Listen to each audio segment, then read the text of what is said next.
Okay, we maxed out on time. It's funny, it always takes me a little bit longer when I'm explaining everything. So it takes a little over an hour. But here we are. And I'm going to demonstrate carving the bowl. And where we left it, I was just doing a little trim to the end of the handle and sweetening up the curve on the top, which what to do to sweeten it up becomes more clear once you carve that bevel. It just becomes real clear sort of what you need to do. So here we are. Sorry everyone for that jumping out. I will post it to YouTube for those of you who didn't get to see all of it when I'm done here. So it'll be in half an hour. So it usually takes 10 or 15 minutes to upload to YouTube. So okay, this is my last chance really to really get this curve on the outside, on the rim here, exactly the way I want it. And here's where if you leave it a little bit flatter, you can always exaggerate that curve at the end, and that serves the double purpose of making the curve exactly the nice sweet curve that you want and making the rim a little bit narrower at the same time, which is useful. So good. So a little bit of grain tear out here that come at from the other direction. This is a very unusual direction to carve this far close to the tip of the bowl. The only reason I'm doing it is because there's just this tiny bit of tear out that showed up as the wood is dried that makes it clear that I needed to go in that direction there. Usually if you carve in that direction, that part of the bowl, you end up creating little tears. So, okay, there is the eater. Again, my handle shape will change. Yeah, this one has a bit of a tail flip. My handle shape will change in reaction to what's going on with the wood. So it's not, usually the crank is consistent, but the way that the handle interacts with the bowl is different, and the handle elements are different because they are reacting and interacting with what's happening with the grain of the wood in that particular instance. And sort of, I start off with what I'm feeling like, and then I slowly shifts as I make decisions based on what the wood is willing to do. So now I find that carving the bowl last helps me not have any surprises about what the spoon is going to look like at the end. I've already resolved all the issues, and now all I need to do is carve the bowl. And it also helps me walk away and have a distinct stopping point. Excuse me. Okay. So I'm going to carve all of this with the monadnock. That's Matt's classic hook knife. And Matt and I have been talking about the grinds on his different hook knives,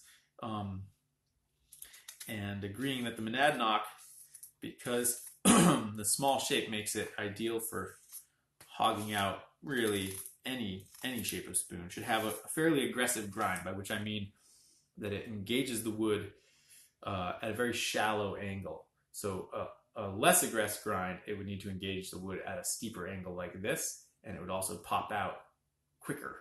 An aggressive grind, it engages, and then you have to pull it out more to get it to exit. So on his scoop knife, the idea is that, he did a great job of explaining this, is that you need to come in at a steeper angle, but that it also then it exits more easily.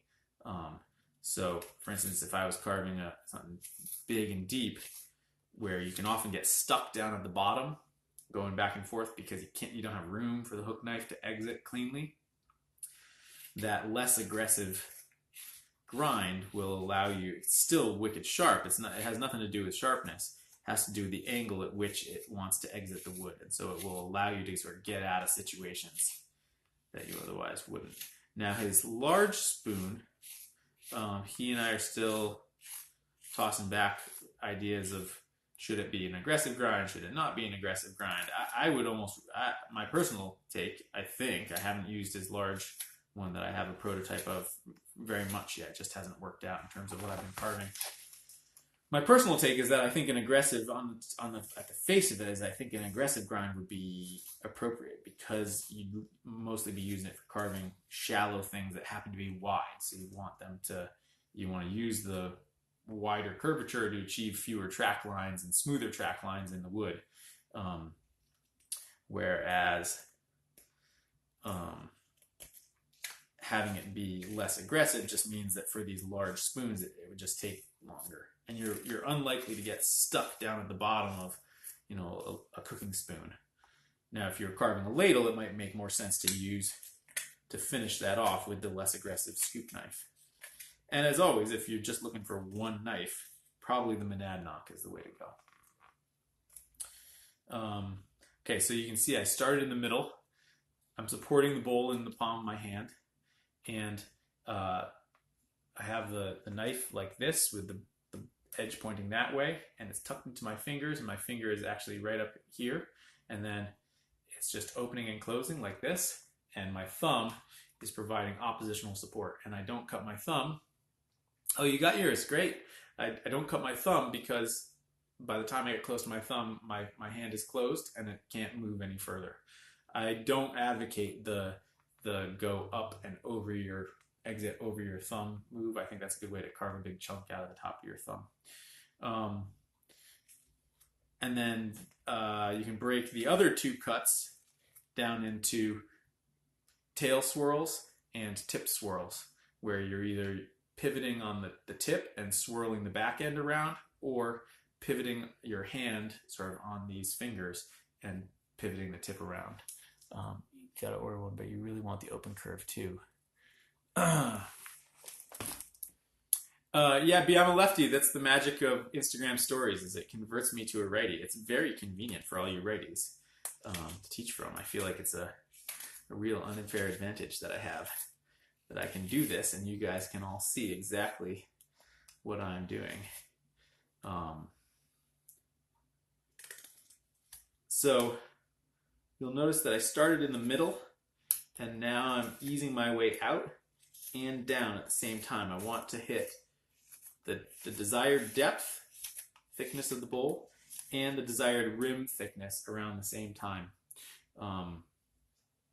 so that the spoon has no part that's super delicate while the rest of it still needs some serious hogging out, because the hogging out cuts exert tremendous pressure on the spoon. And so you want to be done with that phase before any part gets so delicate, because otherwise you could literally crush the bowl of the spoon within your hands, because you're exerting significantly more pressure than you normally would. I see a little bump in the rim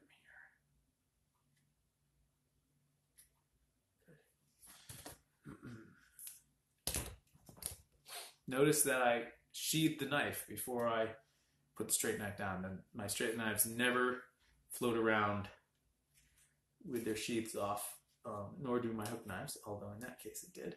And that's both a safety thing, and it also keeps me from having to sharpen my tools, from having them get knocked onto the floor or rattled around with other stuff. If you wonder why your knives are dull and you don't sheath them, sometimes I see people who have knives all floating around with one another in a bag, and that's just a sure way to make sure that your knives are always dull and sometimes damaged as well. So figure out how to make a bark sheath, make a little cardboard tape sheath if you have to. I used to stuff my my old sheath knife into a cardboard tube. That worked really well. Hey, yeah, nice to have you here, Chuck. So now I'm getting close to the finished rim that I want. So all of my cuts at this point, I'm shooting to have all my cuts exit cleanly. So if I need to walk away from the situation at any point, because something happens and something starts to bog down, I can walk away. And I'm just sort of feeling out, do Do I do sort of tip cuts with the grain? I'll do some of that. Do I do swirl cuts with the heel of the knife across the grain? I'll do some of that. Do I do heel cuts with the grain? I'll do some of that right here. I'm just sort of trying a bunch of different things, and the more you carve spoons, the more you'll see there's just combinations of those. And what you do where has to do with reading the grain and reacting to it. So there's no, I can't say to you, oh, you should always be able to completely exit out of every cut. Well, no, it depends on the grain. Depends on the sharpness of your knife. Depends on where in the spoon bowl you are. Depends on the type of knife you have and how deep your bowl is. So there's all these factors, and you just have to feel and see how your knife is responding. Hi, Mike. And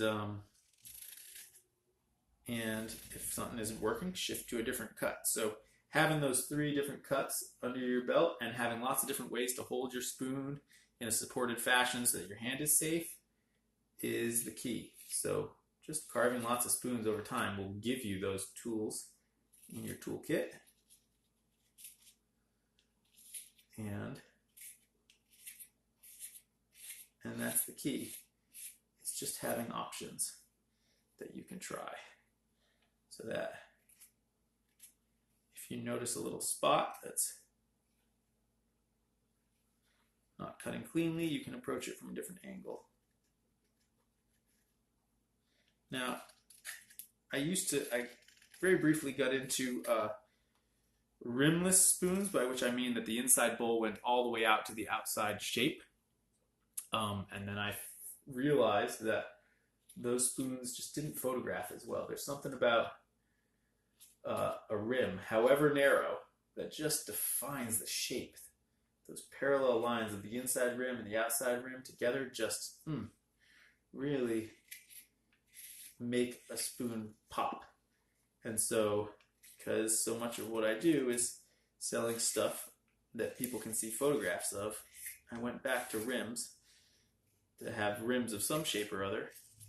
And in this case, I've come to really like super, super narrow rims on eating spoons. Obviously, it's a little, I rounded the curve so that right at that asymmetrical tooth, the curve just matches what's happening on the other side. But other than that, the rim is very narrow. We're talking a millimeter, maybe 2. Now with cooking spoons, I'll do a thicker rim, and I'll sometimes do a rim that's thicker at the tip and at the back than it is at the sides. It's just a minor, subtle detail that can add a level of refinement to a spoon. So thinking about sort of how thick or thin you want the rim is useful. Now I'm also feeling, and there's a point at which it just starts to feel right. And I'm at that point back here, but I'm not at it here. And usually, because this is a little more awkward to carve up here, usually you reach that point where it feels like the right amount of thickness last here in the bowl. So make sure that you're carving the front of your bowl enough. It shouldn't be flat. It should be sort of truly curved, and a curve that matches, or flows from the curvature in the back. Should also have the curvature in the front. Now I do find that I get cleaner cuts going with the grain or 45 degrees to the grain than I do when I'm cutting straight across the grain. Now, it's possible that if I were to strop my knives really well, that difference would disappear, and I would get clean cuts no matter which direction I was going. But at least for now, that's something that I've noticed. And what I'm striving for is a bowl that is at its thickest right here, and that tapers evenly to the rim on all sides. And you can feel that with your fingers. So there's a lot of just feeling around at this stage and making sure that you're staying away from that rim as much as possible.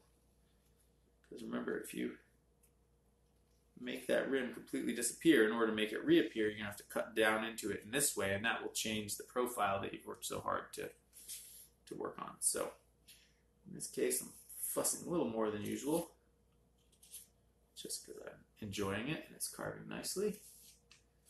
But there comes a point at which it's important to just be done. You're never going to get absolutely everything perfect. Well, sometimes you are, but that's the rare occurrence. And you need to develop the skill of knowing when to walk away. And that is a tricky thing. So then, once you achieve what you're going for, hi, nice to hang out, B. Then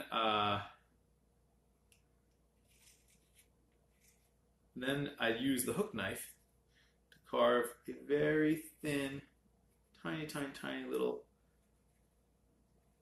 bevel on that inside rim so that you don't feel it. You could use the tip of your sloyd knife, but then you'd have to pay attention to whether the actual tip of the knife is going to dig into the wood because it's kind of angled down. So the nice thing about using your hook knife is that the tip is angled up, so you know it's not going to be a problem.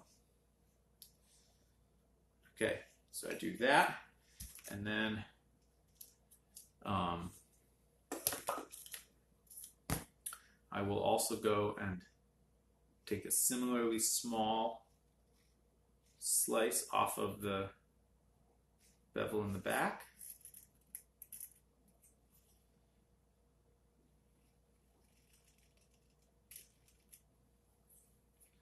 All the way around. And usually that bevel gets a little grubby, so this is also a nice way to clean up the surface.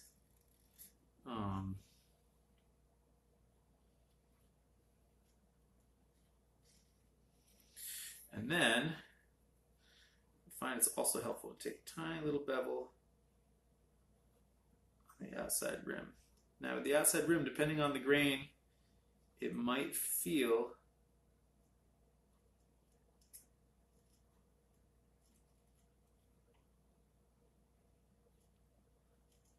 you might have to feel out which way to cut it and just be super careful. Now here, what I was doing was just cleaning up the outside surface there. Hey Jeremiah. So I'm just taking that last little cut around the rim, being super careful not to tear the grain. Coming at it from different angles if I feel like it's going to, and then doing the back part of the bowl there.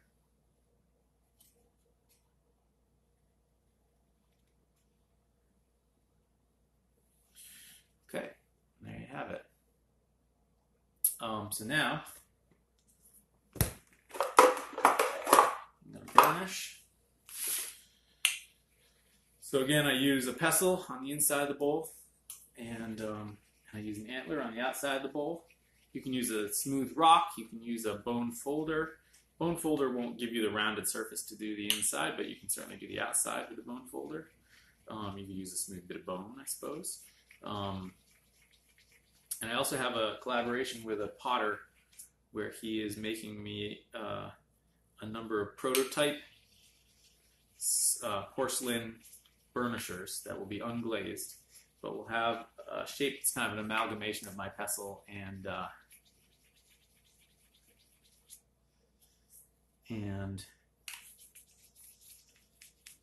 antler, so that you can do both. You can do bowls and you can get into narrow corners with the tip here. So I'm going to try a bunch of different shapes that he makes, and we'll lock in one shape, and I'll start offering those for sale, because I don't really know of a great place for people to get a burnisher right now. So hopefully that'll be a useful addition. Okay, just make sure I burnish all over.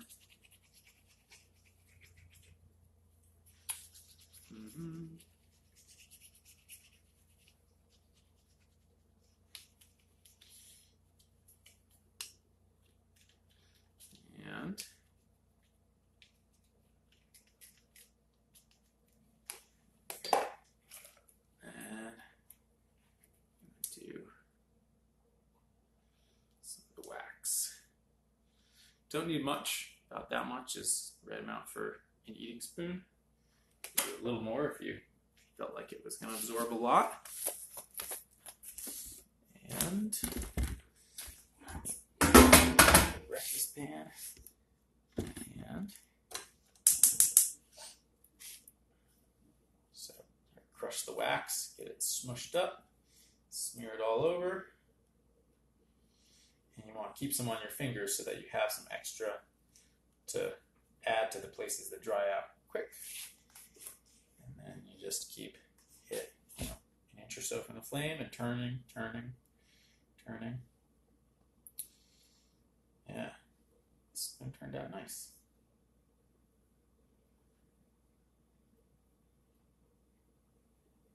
I prefer in spoons that have quite a lot of character. Hi, Soiree. Yeah, fire makes everything cooler, right? So spoons that have a lot of character in terms of the grain, in this case, not color contrast, but ripples and all that, the simpler I make the outside shape, the more effective the spoon is. So this is absorbing quite a lot. Get a little bit more from the tin.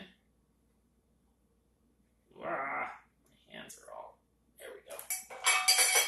That's the folly of putting the lid on before you know you have enough. So this cherry was absorbing more than I thought, so I had to go get extra. And that way I make sure that the wood doesn't dry out, and then I'm basically giving it as much wax to absorb as it wants to. And I go until the wood, sometimes you'll see moisture bubbling out of it. You want to make sure you keep smearing on wax where you see that moisture bubbling out. And I'll go until the wood is hot to the point where it's hard to touch. Okay, keep turning it. If you want to singe the corners and highlight the facets in that way, you can do that over the flame also. So there we go. A little extra on. Flip it around. And the heat also makes the wood quite a bit harder than it was. Now that's a process that would naturally also happen as it dried out. This is just accelerating that process and probably pushing it a little further than it would otherwise go. And whew, hot to touch. Oh, good. You do want to make sure you keep your hands away from that flame, because remember, your hands are coated in wax. And wax likes to burn. So don't let your hands enter the flame at all.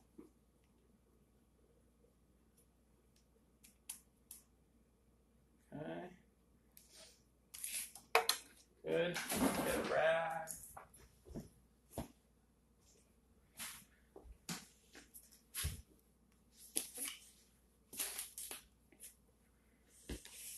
And there we have the asymmetrical cherry eater. Good. As ordered by Neil. And if you like what you see, check out my website. You too can order yourself an eating spoon. Eating spoons are $15 plus shipping. And I make lots of other shapes as well. Hope you liked it, guys. Thanks.